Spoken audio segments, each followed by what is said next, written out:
Hello, everyone. Let me welcome you to our last chapter in our program of mindset change. And in this chapter, we are going to discuss about the change process. By the end of this chapter, you are supposed to acquire knowledge and skills required for you to fully embrace change. We will cover the areas related to the process of change, importance of change, skills required to in managing change at an individual, community, and national level. The chapter will also equip you with the important tips with regard to mindset change.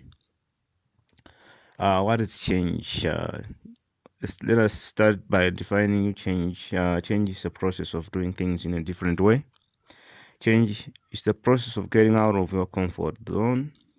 Change can also be defined as the process of appreciating that things can never remain the same.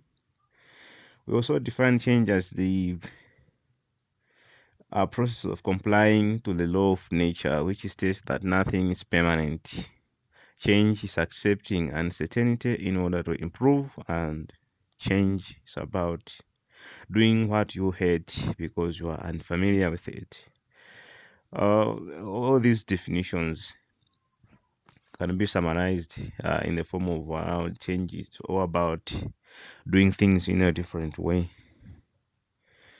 Um, Let us now look at the process of change as a decision making process. Decision making process involves the following stage. Maybe some of you may be familiar with those stages. And now I would like to relate these stages with change process. Recognition of the problem, searching for alternative solutions, selecting the best solutions to the problem, applying the solution to solve the problem at hand, and evaluating success or failure. Let us start by looking at the identification of the problem. Everyone faces an unpleasant condition in life for short period or long period. This unpleasant condition is a feedback on the need to change. Change can come from within an individual or organization or outside. From within, change is triggered by desire for the better answer, or for a desire for the better and unsatisfactory feeling, self-discovery, etc. Um, Externally, change can be triggered by peer pressure, competition, role models, new experience, and knowledge. Only people who are realistic are able to identify the problems. What I mean by being realistic here, that's acknowledging the fact that things are not working. It requires someone to be realistic, really. You need to listen to your heart for you to easily identify your problems. Knowledge is a key determinant of success in identifying problems in life. That this statement means that knowledge has been proved to be one of the important aspects in as far as change is concerned, because it makes you to discover things which you didn't know, and that will influence you to change anyway. Searching for alternative solutions. This is where differences are visible because others tend to ignore problems. Most people are comfortable with their current situations despite being rough. Most people think that what they know is the only way of doing things in life. Most people ignore the signals of change due to fear of searching for solutions. Yet there are over 100 solutions to every problem you face in your life. Searching for the best solution. This is yet another challenging task for many. You tend to think that the best solution is one which you are familiar with.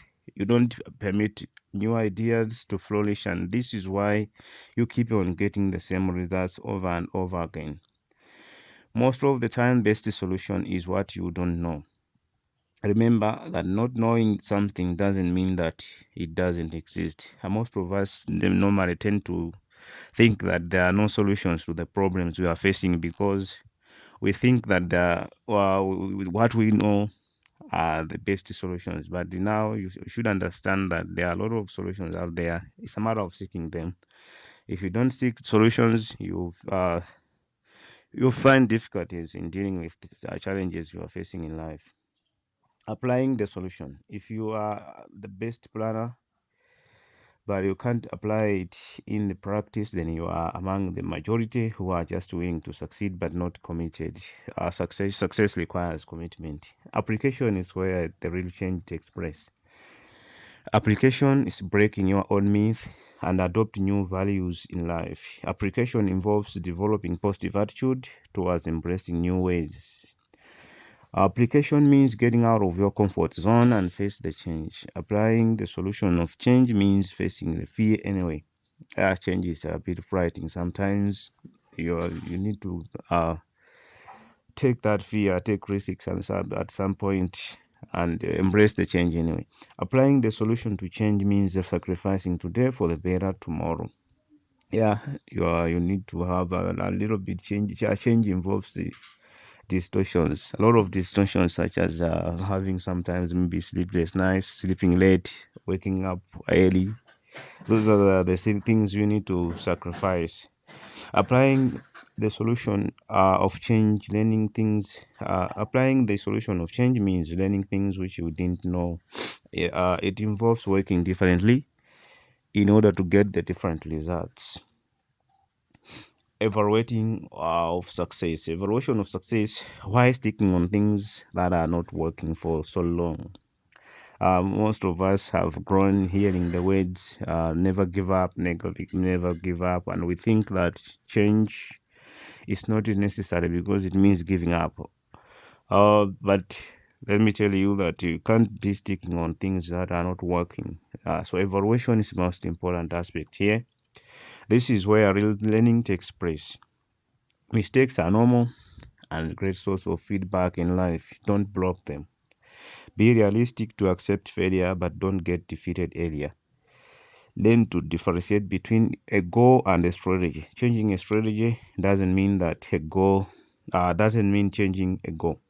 There are several routes to a single journey. Uh, Changing a strategy is not giving up. You are just changing the route, and the journey continues. You need to understand that there are a lot of journeys going to the same destination. In a similar way, strategies also work like that. You can have a goal which can be achieved by several strategies. So changing them doesn't mean that you are giving up. Evaluating is not rushing, but patient. Be patient, but not dormant. There are a lot of people who are using this word patient wrongly. They are patient while not doing anything. That's being dormant. You need to be able to differentiate between being patient and being dormant. Celebrate success, but don't be complacent. Not all the time you need to change your whole strategy. Modifications are enough sometimes. Seek advice from the right people. You can't take a new route which you don't know. Why do you avoid change? There are internal and external reasons. You think it is good to be internally. You think it is good to have a problem which you know, rather than getting into something you don't know. What matters